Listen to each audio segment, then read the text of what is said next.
We just got images for the new Ninjago Summer 2025 wave, and with it being one of the biggest and most expensive waves in Ninjago's history, people are worried about whether or not it's actually worth their money. So let's take a look and find out. First up, we have the Aaron vs Dragonian polybag, and for a polybag, this is really solid.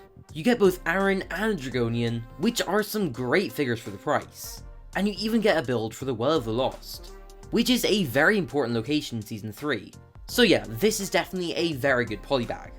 The other small set we have is Kai's Motorcycle Speed Race, and for the price, this set is just great. You get a ninja and a villain with them both having their own build, and you even get one of those insane new reveal blades.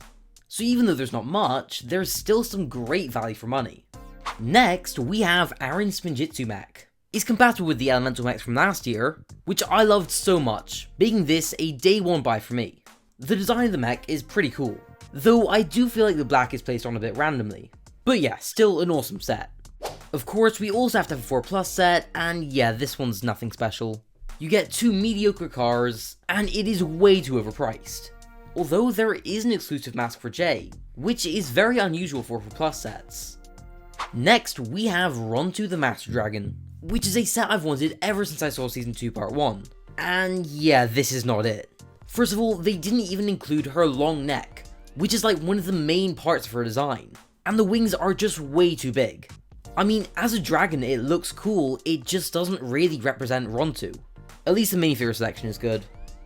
Next up, we have Rogue's Mech Dragon, and if you couldn't tell from the name, it's a mech that rides a mechanical dragon. And yeah, I just love this set. The design is just so creative, plus the exclusive Rocks figure just makes it even more worth it. Yeah, this set is just incredible. We also have a brand new combo vehicle, that being the Ninja Combat Vehicle.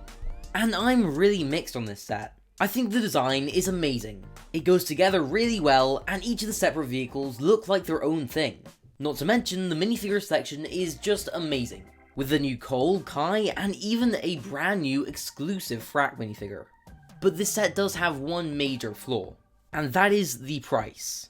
For only around 500 pieces, this set is $100, which is just way too much. I don't even know what they were thinking putting this at that price. I mean, this set will definitely be an amazing buy when it's on sale, but I'm just not seeing that value. Next up, we have one of my favourite sets of this wave, that being Lloyd's Transforming Mech Jet. And as the name suggests, it transforms from a mech to a jet and vice versa. And this thing just looks so cool. The colour scheme is great, and yeah, the design is incredible. It looks great in both mech form and jet form, which is usually pretty difficult for these kind of sets.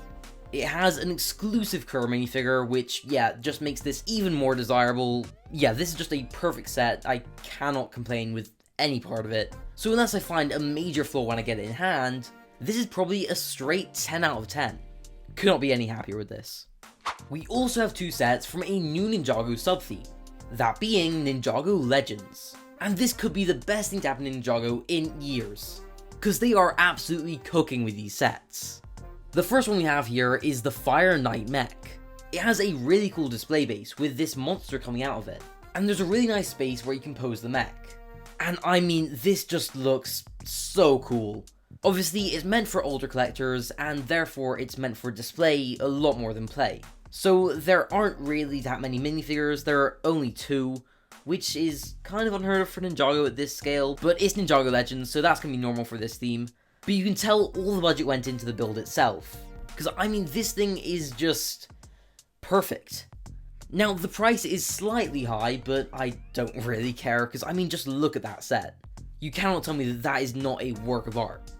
The next Ninjago Legends set is the Guardian Dragon, and just like the Kai mech, this set is absolutely stunning. This is probably going to be one of the best Ninjago dragons of all time, if not the best.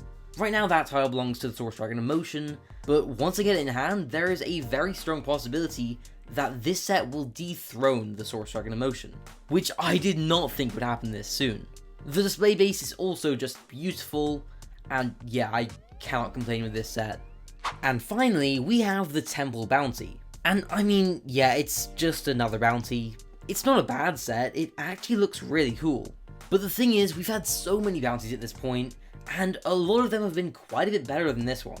And especially with the fact that this wave has had a lot of innovative stuff, it just doesn't really feel that special. If you don't have any version of the bounty yet though, I would say that this is a very solid set for you to get. The new versions of Zayn and Nia are exclusive to this set, which definitely makes it more desirable. And the temple design that it has is pretty cool. So yeah, not a bad set by any means, but it's not really that special. Overall, I would say that this is definitely a very solid wave. It's a great way to end the year of 2025 for Ninjago, and even though it's really expensive as a whole, there are some insane sets. So yeah, a really cool wave for Ninjago. But make sure to comment down below what you think about this wave, and which set is your favourite.